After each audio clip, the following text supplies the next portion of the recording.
আজকের ক্লাসের মাধ্যমে আমরা হৃৎপিণ্ডের অবস্থান, আকার এবং আকৃতি নিয়ে কিন্তু আলোচনা করব। তো স্বাভাবিকভাবে যদি আমরা হৃৎপিণ্ডের অবস্থান নিয়ে আলোচনা করতে যাই, তাহলে অবস্থানটা সম্পর্কে মনে রাখবো যে আমাদের যে বক্ষগহ্বর আছে, এই বক্ষগহ্বরে কিন্তু ডায়াফ্রাম বা মধ্যচ্ছদা আছে। এই বক্ষগহ্বরের ডায়াফ্রাম বা মধ্যচ্ছদার উপরের দিকে কিন্তু এই হৃৎপিণ্ড অবস্থান করে।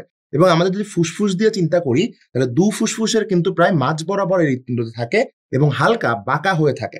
তাহলে আবার বলি যে আমাদের বক্ষগহ্বরের মধ্যচ্ছদার উপরের দিকে এবং দুই ফুসফুসের মাঝ বরাবর কিন্তু হৃৎপিণ্ডটা একটু বাঁকা হয়ে অবস্থান করে। তো এই যে হৃৎপিণ্ড, এই হৃৎপিণ্ডের কিন্তু দুইটা অংশ আছে। একটা হচ্ছে ঊর্ধ্বমুখী অংশ, যে ঊর্ধ্বমুখী অংশটা গোড়ার দিকে থাকে। আরেকটা হচ্ছে নিম্নমুখী অংশ, যেটা সাধারণত সরু হয়। সেটা কি হয় বলো? সরু হয়। তাহলে ঊর্ধ্বমুখী যে অংশটা, অর্থাৎ ঊর্ধ্বমুখী গোড়ার দিকের যে অংশটা, এই অংশটাকে কিন্তু বলা হয় বেস। তাহলে হৃৎপিণ্ডের ঊর্ধ্বমুখী গোড়ার দিকের অংশটাকে কি বলে? বেস বলে। আর নিচের দিকের যে অংশটা, যেটা স্বাভাবিকভাবে সরু হয়ে বিস্তৃত, এই অংশটাকে কিন্তু বলা হয় অ্যাপেক্স। তাহলে হৃৎপিণ্ডের দুইটা অংশকে কি বলবো? ঊর্ধ্বমুখী যে প্রশস্ত অংশটা, এই ঊর্ধ্বমুখী প্রশস্ত অংশকে বলবো বেস, আর নিম্নমুখী সরু অংশকে কিন্তু বলবো অ্যাপেক্স। এখন আসো, আমাদের হৃৎপিণ্ডের কালার কেমন বা এর বর্ণ কেমন? তো হৃৎপিণ্ডের বর্ণটা হচ্ছে অনেকটা লালচে খয়েরি। হৃৎপিণ্ডের বর্ণ কেমন বলো? অনেকটা কেমন? লালচে খয়েরি। তো এই যে লালচে খয়েরি রঙের হৃৎপিণ্ড, এই লালচে খয়েরি হৃৎপিণ্ডটা কিন্তু দেখতে অনেকটা সিম বিচির মতো। তোমরা অনেকে সবজির নাম শুনছো না, সিম। এই যে সিম আমরা খাই, এই সিমের যে বিচিটা, এই বিচির মতোই কিন্তু দেখতে একদম হৃৎপিণ্ড। কালার কেমন? লালচে খয়েরি। মনে রাখবে, একটা হৃৎপিণ্ডের স্বাভাবিকভাবে দৈর্ঘ্য হয় 10 থেকে 12 সেন্টিমিটার।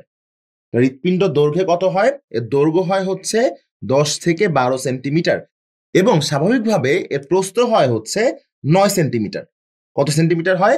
9 সেন্টিমিটার। তো মনে রাখবা, অনেক বইয়ে এই 9 সেন্টিমিটার বাদেও 8 সেন্টিমিটার লেখা থাকে। সো আমরা এক কথায় মনে রাখবো, এটা 8 থেকে 9 সেন্টিমিটার আমরা মনে রাখবো। অর্থাৎ 8 বা 9 যেটাই দিক, সেটাই আমরা শেখার চেষ্টা করবো বা লেখার চেষ্টা করবো। তাহলে স্বাভাবিকভাবে আমি কি বললাম আরেকবার বলে দেই, গোড়ার দিকের অংশকে বলবো বেস, সরু অংশকে বলবো অ্যাপেক্স। দেখতে অনেকটা সিম বিচের মতো, কালার কেমন? লালচে খয়েরি, এবং দৈর্ঘ্যে কিন্তু 10 থেকে 12 সেন্টিমিটার এবং প্রস্থে 8 থেকে 9 সেন্টিমিটার আমরা মনে রাখার চেষ্টা করব।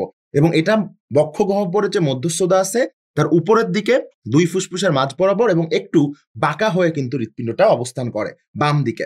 সো আশা করছি তোমরা আজকে ক্লাসের মাধ্যমে অবস্থান, আকার, আকৃতি সম্পর্কে ধারণা পেয়েছো।